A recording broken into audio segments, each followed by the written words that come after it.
Wow, guys, just wow. Wow. So they've done it, they blew it up. So this is an emergency broadcast, Command Center Wargaming, Brother Stevanius here. So the Space Marine Codex just got gutted. Now, there were rumors about it, there was forewarning about it, so it wasn't completely 100% unexpected.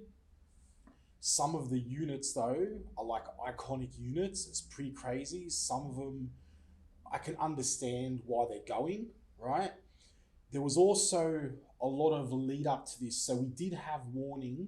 We did have some warning. First of all, there were heaps of rumors floating around the internet. There was also the fact that if you look at some of the bigger computer games coming out, Dawn of War 4, also Total War 40K, those games, from memory, looking at the trailers, neither of those games basically had Predators or Vindicators in it. So, which was some of the units which have been gobsmackingly axed from the Codex. So it's pretty crazy. So it's just an emergency broadcast. I'll have a look at doing an in-depth video about this when I get home, obviously at work. All right, but it's just so big news. It affects me massively, and I'm sure it affects you too. Last 2-3 years, I have been playing in tournaments in 40K because Horus Heresy 3.0 was in the bin. As I said in the other video, I think it's improved now. I think Zone Mortalis has saved it, but Horus Heresy did not start off with a good release at all. All right, but let's concentrate on the positive aspects of things. Well, if you call this positive, right? But I was playing in tournaments. I played in a grand tournament, so I've been playing 10th edition a lot, in fact. And one of the units that I was playing a lot with were the Predators. The thing is, this also affects other factions as well, other codexes, because if these kits are going, units like the Baal Predator, units like other Predator chassis units, possibly even CSM units will be going too. So this is a massive shake-up. At first, I was really gutted, and I was really disappointed actually, because coming back into it, I wanted to come back into the hobby positive and everything, and the first thing they do to me is literally like chop my whole collection up, or half my collection up. I can bring a lot of those units over to 30k anyway, but it's still a huge hit, and I spend ages painting my stuff. Like if you go have a look on my channel, go have a look at some of the shorts there, you'll see I spend time edge highlighting, double edge highlighting. So, I don't just get the dry brush, the makeup brush, and start, chopping my minis up. So, there's a substantial time of investment for me to paint armies. And a lot of the units I've been using are some of the units that got chopped out. So let's have a look, everyone. And once again, excuse the crudity of this video. The audio is not the greatest either, but it's just too big news that it can't wait. All right, so let's see what got the axe. So let's go have a look. So obviously, look, Space Marines Primaris are going to toughness 5. It also means that Terminators are likely going to toughness 6, which means that Wolfguard Terminators for Space Wolves and things like that, with their abilities, when they turn on, potentially could be equivalent to T7, which is kind of cool. One of the positives from this change is that army sizes apparently are going to be getting smaller, which means that there's sort of less to paint.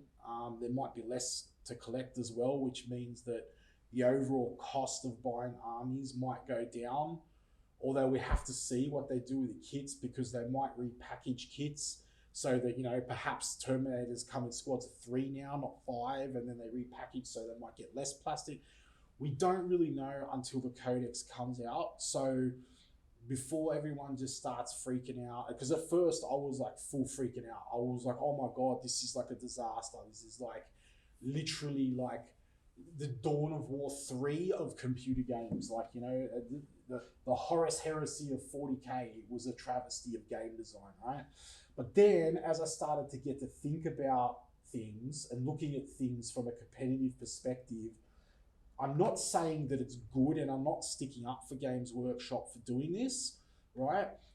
It's still, I think, very heavy-handed, but I do sort of start to see the logic in it. Like some of these units, first of all, let's just unpack it. So it says in the article that legacy proxies will be available for certain units, so they can still be used, you know, as well. But the thing is, then the article goes on to say, oh, but like, you know, in tournament play, Legends units won't be available, etc. So a lot of the chat I've been seeing online has been, oh, Games Workshop is lying. They're just saying this to sugarcoat it, and you know, so they're just saying you can use it in tournaments via proxies, you know, but you can't. But here's the thing, the way I'm reading it, no, they're being transparent about what they're saying. All right, so what it boils down to is this, all right, and this is why I think it's kind of needed, right?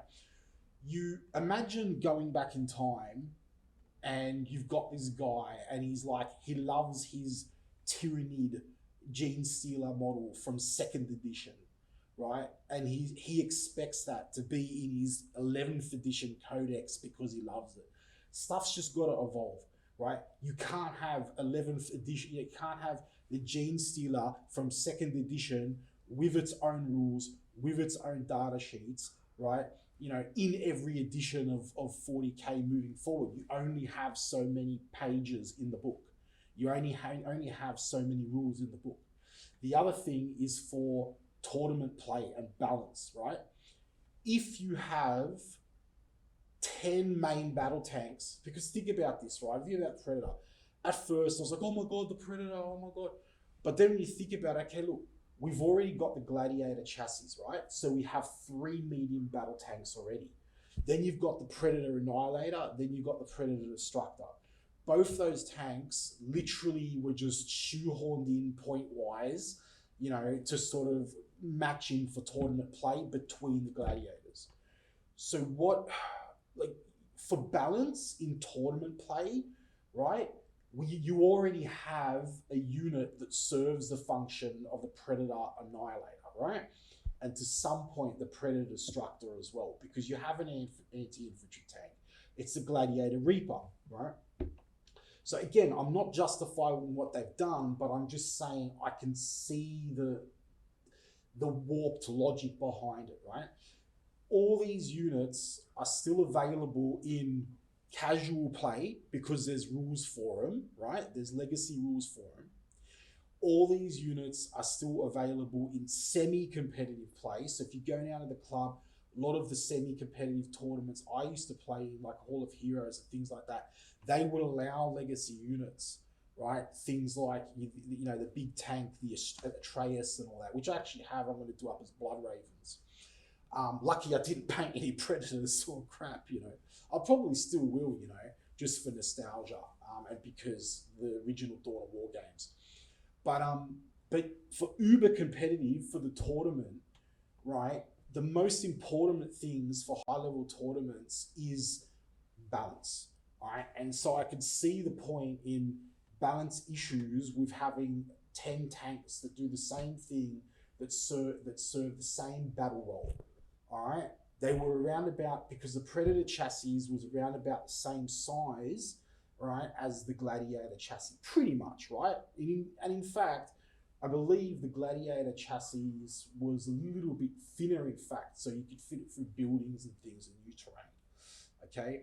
So, again, then you can make the argument, yeah, but the Annihilator was better because, you know, with the new ballistic skill rules, it had more shots to negate that, you know, the cover rules and the ballistic skill modifiers and things like that. Sure, okay, I get it, but I'm just trying to say, you know, from a balance perspective and a bloat perspective, I can see why they're trying, you know, why they're bringing it down. It could be also, because it does say the kits are getting removed, it doesn't say that the unit is getting removed, so it could actually be that there will still be a Predator, right? But maybe it's going to be the same footprint on the table and it will be the Gravis Predator, right? The Gravis Primaris Predator, because we all know how they use, I love that word, Gravis, right? Gravis Gravis Las Cannon, Gravis Powerfist, Gravis Lord, whatever, right? And then it's the same footprint, so you still might be able to use those older models in tournaments, maybe just not the ones at Warhammer World and things like that. All right, so it sucks, but in fairness, there was plenty of warning. There were rumors floating around. I personally didn't think they'd go so far as to knock out the Predator and the Vindicator, but they did. My justification was that, okay, the Rhino chassis is basically like between 20 armies, because you think about the Rhino chassis, the kit that the Predator and the Vindicators built off. It's spread between, Sisters of Battle use Rhinos, all CSM factions use Rhinos, World Eaters use Rhinos, Thousand Suns use Rhinos, like blah, blah, blah, blah, blah. All right, so I didn't think they'd go that far to cut the Predator and the Vindicator, but they obviously have. We'll obviously be getting replacements for it. Hopefully we can still use it. Hopefully people are reasonable about it. They can proxy it in. Now, it wouldn't surprise me even if they just repackage the Gladiator tank with a Predator turret on it. That's sort of something that they would do.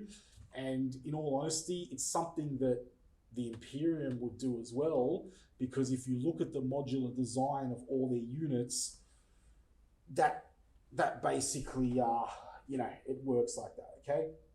So, look, once again, I do sympathize with everyone, including myself, who has a house full of Warhammer and a collection of, I've literally, I crap you not, if you don't believe me, comment down below, I'll do a video. I've got like 7 Vindicators, right, which I was halfway through painting. The other ones were for like they were going to be for Blood Angels for 40K.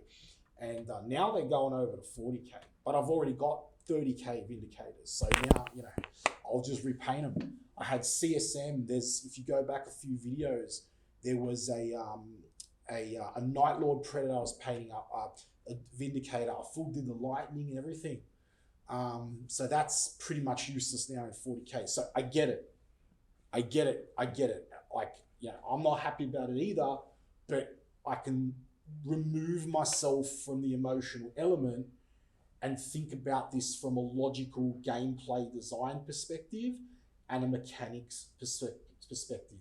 Because even though I like my tank from when I was a little kid, what I would rather see is balance in the game, in tournaments, and fairness, right? And you can still play it all in beer and pretzels games and casual games and semi-competitive games. The rules are here for that.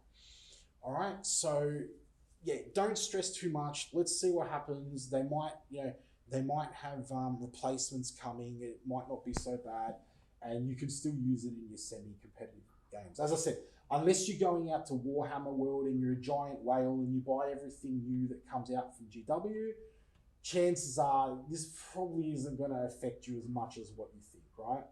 No. So let's have a look at some of the units now. There is a video for this, guys, but I'm not going to go through it.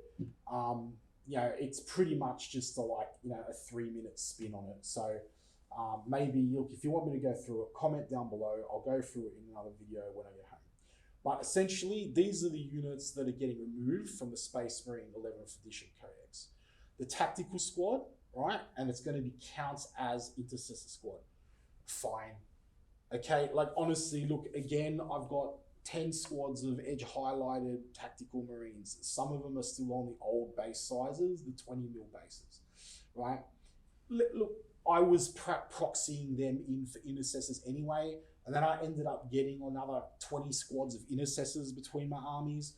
So again, look, you can still use them. There's a counts as in the official rules. Don't have a problem with that. They've engineered the kit so that, you could put the helmet and the flags on the Primaris Marines now, right?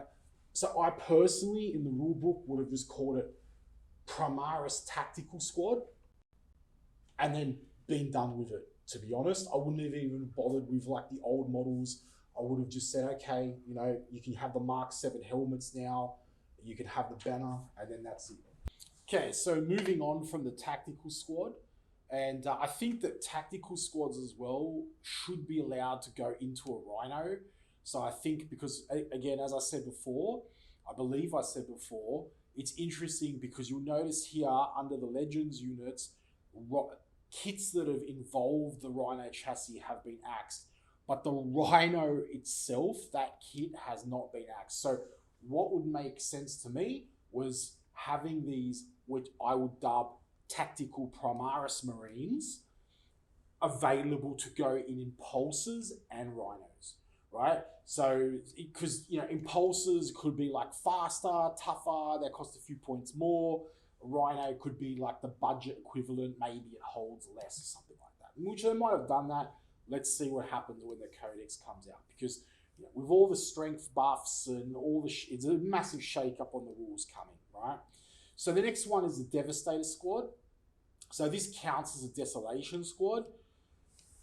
Honestly, like, I'm not sure how this Devastator Squad would fit into a Desolation Marine Squad, considering the Desolation Marine Squad just has the Nerf gun rocket launchers, right? Unless they're going to change the kit, they don't have las cannons, they don't have heavy bolters, they're not interchangeable in that way.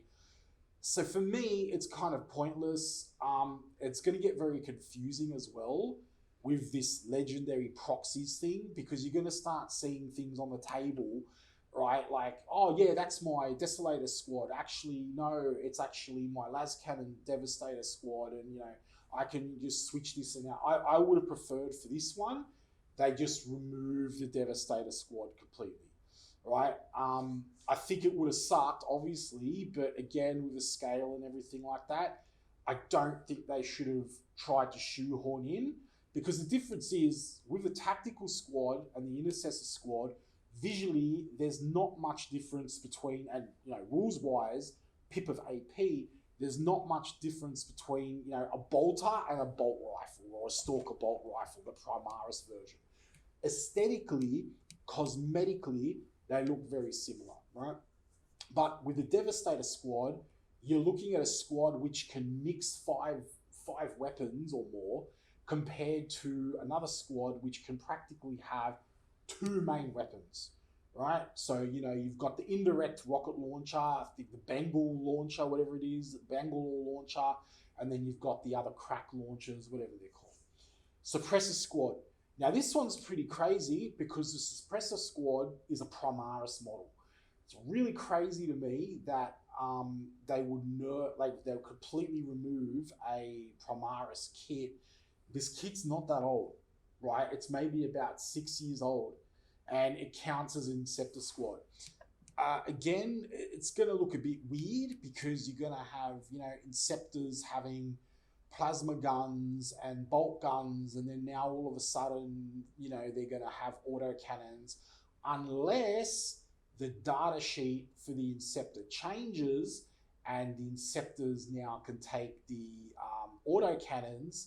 Now, hopefully the writers at Games Workshop are doing their job, and I'm not the only one thinking of all this, but you know, hopefully this is what they've done, and they just added the autocannon to the Inceptor data sheet, and that is completely fine, and I actually think that's awesome.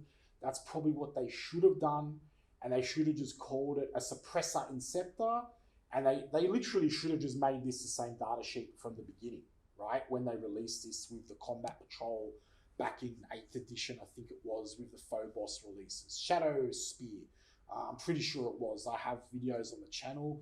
You can check it out, go back in time in the Wayback Machine, reset the clock, and check that out.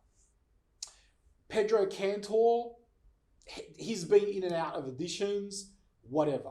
Counts as captain. I don't think I actually have his new model. If I did, he would just be a captain. Anyway, proxied in as captain alongside my other 50 captains that get proxied in as captains. Okay, done. Yuri Ventress, again, we had warning of this, we had leaks of this, we had rumors of this. Here's another character which, you know, he's been in and out. If you do have these models though, please do, in my opinion, proxy them in as captains. The reason is because This is another one of the model which is they've taken out and they've put it back in. I think he came back in 8th and they took him back out and put him back in. So chances are these two guys are going to pop back up, especially Pedro, because when they decide they're going to do like an Imperial Fist thing again, a Crimson Fist thing again, they're going to bring this guy back, okay? And then maybe he might be on a larger base or something. You can just change the base, you can still use it. So these models here, I think very, very hard if you're thinking about selling them or getting rid of them, because they're perfectly serviceable as captains or even lieutenants or any hero, really, any hero model, okay? Now we get to the crescendo, the supreme ordeal. We get to the nuke, right? And this is the one that guts me, and this is the vehicles, okay? And we got the Centurion. Okay, Centurion Assault Squad, Centurion Devastator Squad. Okay, so I really like these models. Let's face facts though. Once the Storm Spear's task force ability to reposition them and then rapid ingress them back in was removed, they pretty much became useless anyway. I saw a lot of videos, you know, especially for Blood Angels, trying to justify the Assault Centurion squad coming out of Land Raiders. Oh, the damage 3 man, their strength a billion. Oh. Yeah, but they moved 4. And yes, they were powerful in a niche situation when you could get them in. But the problem is there are other units that you can get to do this either equivalently or better, right? So yeah, look, this isn't the biggest deal. It's a shame, but like as I said, they were a very niche pick anyway. At the end of 10th, all right. So, and in actual fact, look, again, we had warning of this. It was posted up everywhere on social media. Don't buy these kits; they're going to go.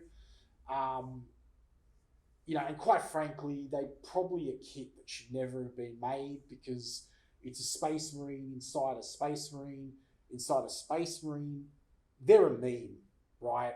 So if you bought 8 squads of these, especially in the last 3 months, I sympathize to a point, but I'm sorry, you kind of had it coming, right? Razorback, whatever. I have not seen a Razorback in the last 5 years in 40K. On semi-competitive to competitive tables, I have not seen one. All right. So we have Impulsors, we have Reapers, we have Gladiators, right? We have Rhino. No point. Okay, that's fine. Get rid of the Razorback. All right. It was a 7th edition Gladius task force thing where they could basically take a Razorback for each tactical marine squad dedicated transport. It was a broken rule. It was invented for that pretty much. Get rid of it. Fine. Predator Destructor, Predator Annihilator, breaks my heart. Again, I explained it previously in the first part of the video. It sucks to hell, especially because the Predator Annihilator was really good at breaking that new ballistic skill terrain mechanic by having 4 shots. But again, balance everything I said before, the pointing, all right? Destructor, well, use a Valiant, use a Reaper, okay? And again, they're probably going to come out with a new tank, the Gravis Predator or something, and it will be a hover Predator or something. Okay, so sucks, but again, for balance purposes, it's not the end of time. All right, Vindicator. This one probably hurts the most. Hopefully, it's we get a new kit or something that it's the same footprint, same measurements.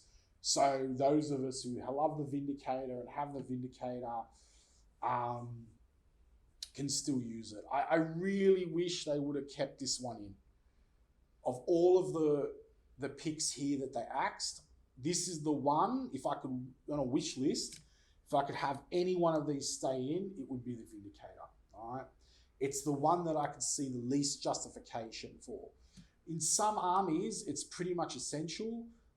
Think about Blood Angels, for example. I'm a Blood Angels player as well.